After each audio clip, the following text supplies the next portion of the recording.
Welcome to the best betting show ever. We got two NFL games going tonight. Joe Raineri and I are going to do a deep dive in both of them. We got Houston hosting Tampa Bay. We got the Raiders hosting the LA Chargers. Want to make money? Stay with us all the way through. Joe Raineri, how are you? How was your weekend? Aggravating to say the least, Prez, there, as unfortunately a couple of bad beats and a couple of bad bets ended up getting me this weekend here in the NFL and college football. But Major League Baseball continues to be a very winnable proposition. Well, yes. I think I only won one. I think I only lost one baseball play last week, and I know you rolled. Joe, let's get into game one.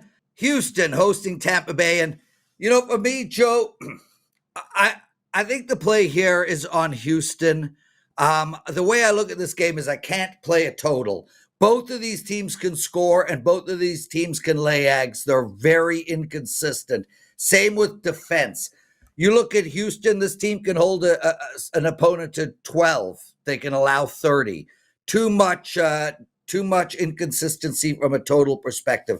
From a side perspective, however, Joe, I think Houston laid an egg last week. Horrible loss against LA. They came back without scoring a touchdown. I think they're going to play much better this week. Tampa Bay, bad spot, starting the season on the road twice. Big win last week. I think this is a letdown spot for them. So I love Houston here at -2.5. And I like Nico Collins, Joe, over 70 yards receiving. Kind of like that, Prez, with you. I am going to take a different approach with this game tonight. I, too, like Houston, but my goodness, you couldn't score a touchdown against the Rams on the road. My worry is this is a terrible offensive line for the Texans. Not as good as it was a year ago, but I'll tell you what, at home, bounce back spot here. Houston last year, 13-4 against the number in the first half. They were the best first half cover team in the league. In the second half, 4-13 against the number, but they got some new coordinators in there. The bottom line to me is I think no Tristan Wirfs on the offensive line for Tampa makes Baker Mayfield a little bit vulnerable against this front and this defense of the Texans. But I don't trust him in the second half, Prez, so I'll back him on the money line in the first half to get it done. There we go. Joe, we got 66% of the money coming in right now on Tampa Bay. 58% to the under. Game 2 recap. Before we get into that, guys, hit the like button. Please subscribe to our channel. Make sure to put up comments. We are not going to do the mailbag section of the show today, nor the bad beat section of the show. A little bit rushed today. I have to get my 82-year-old father to a doctor.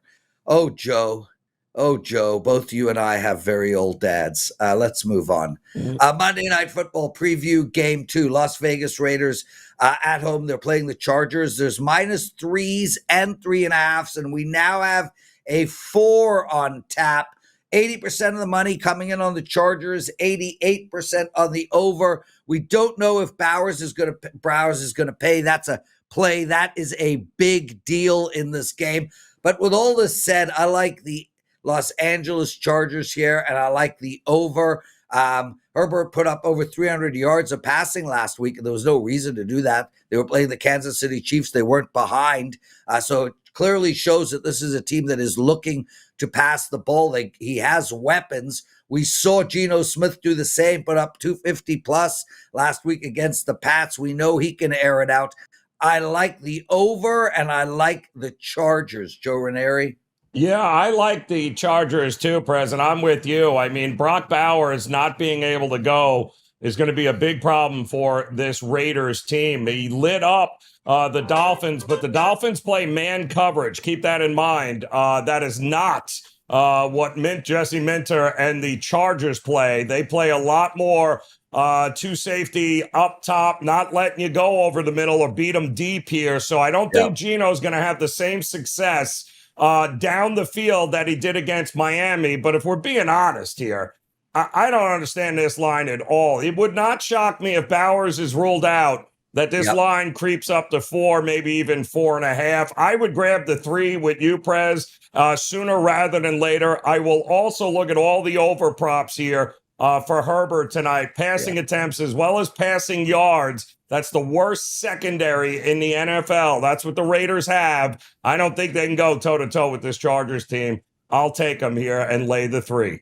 There we go. We're both on the same page.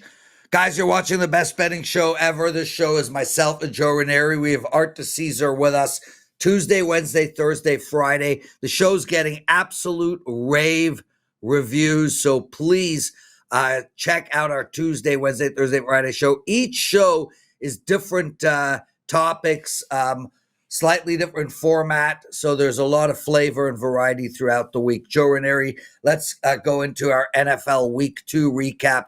And let me start by saying this, Joe. I don't think the Saints win a game this year. The Giants have looked better than I expected. Arizona is not the team I expected, and I have on my fade list.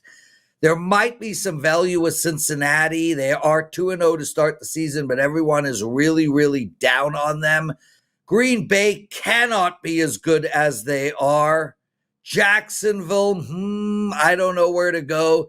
And I'm feeling like Indianapolis, Joe, might be a bit of a fade team moving forward. Your thoughts? I'm with you, Prez. I am not. Listen, the Colts have not punted this year in 2 games, okay? It is Danny Dimes that is not going to be, sustainable here. They play good defense. They're in a weak division. They're going to win again next week. But down the line, I'm going to be looking, Prez, with you to fade this team here. As far as the Bengals go, now Joe Burrow's gone at least 3 months because he's got to have surgery on that toe. There are going to be opportunities in the short term to back this team because the overreaction is going to be crazy. Browning is not a rookie. He's been there. He's been with this organization. He just put together an 8-play, 92-yard drive to beat Jacksonville at home. He is more than capable of holding down the fort in the short term. So I do think there's going to be some value on individual games here coming up for the Bengals. And I'll just say it, the Jets, are you kidding me? Do we have to continue with the Justin Fields as a starting quarterback thing here? My goodness, absolutely horrific. Kudos to the Buffalo Bills, who are now running the ball down everyone's throats. They look more and more dangerous, and do not stick a fork in the Chiefs because they're 0-2, Prez. I stuck a fork in them last week, Joe. Let's get to our college football, a week 3 recap. There's got to be an opportunity here on Clemson from a betting perspective. Everybody is down on them. Huge loss, insane call by Dabo, not icing the kicker. Notre Dame, 0-2 to start the season.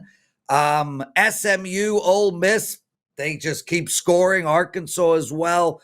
What did we learn in week 3?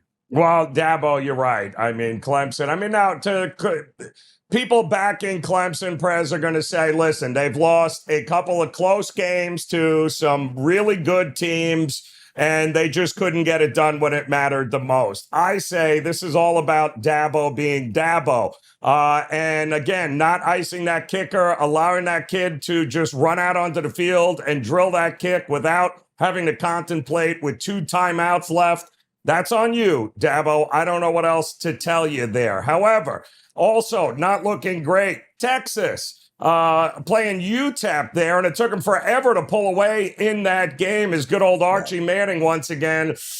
Oh, just not lighting teams up like they thought they were going to. And you had mentioned this game over the weekend, Prez. I know it was one of your better bets there, but trying to sweat out an under in any Arkansas Ole Miss game moving forward might just be the stupidest thing in the world. There's no reason to do it. And even at 0-2 with Notre Dame, Prez, the schedule of the rest of the way, they're going to win every game and likely still make the college football playoffs. It's absolutely ridiculous that they're even still listed as a top 25 team in the country. But yet, here we are. Notre Dame brings in a lot of money.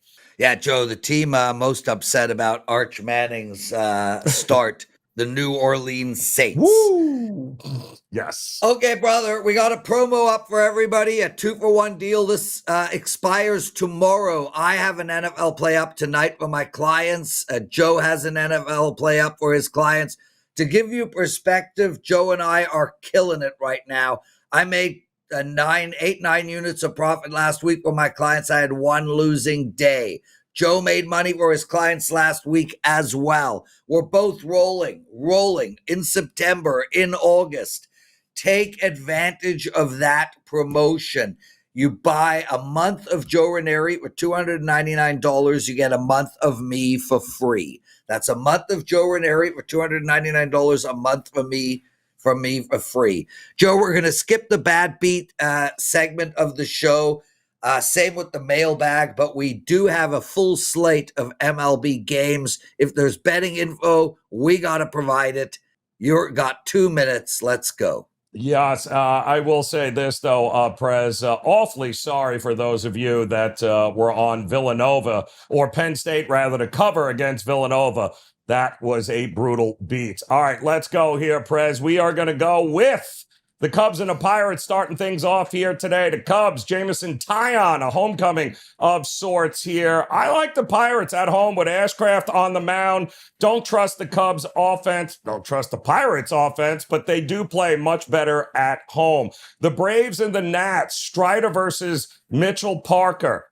Yeah, there are runs coming, but there are going to be more runs coming by the Washington Nationals, who have been red hot, 9-4 so far in the month of September. You got the Blue Jays and the Rays. Do we trust the Blue Jays on the road? They're bringing up their highly touted number one pitching prospect to go here tonight. Something tells me we are likely getting a lot of runs there. The Orioles and the White Sox going at it. Both these teams are in touch with the same travel agent trying to figure out when the cruise season starts. Also, the Yankees on the road against the Twins. Wasn't good for the Yankees last night in Fenway against Crochet, but that's okay because they're going to play the Twins, which they haven't lost to the Twins, I think, since 1985, especially with Rodon on the mound here tonight. Reds and Cardinals. Littell versus Liberatore. I don't trust the Reds. They should win this game, but Liberatore has been fantastic over the last couple of weeks. I think the Cards hold serve here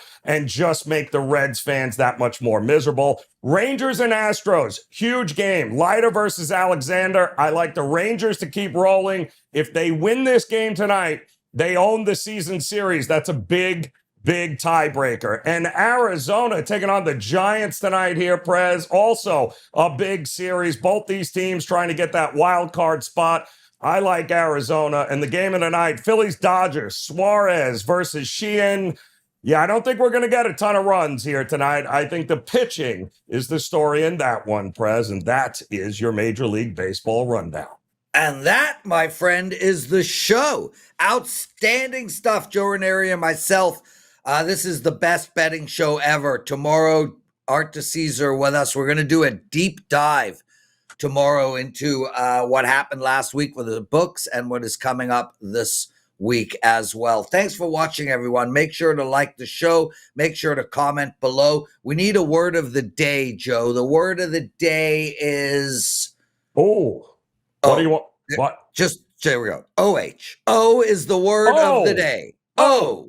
Okay. Oh, bye-bye. See you all tomorrow. Let's win together.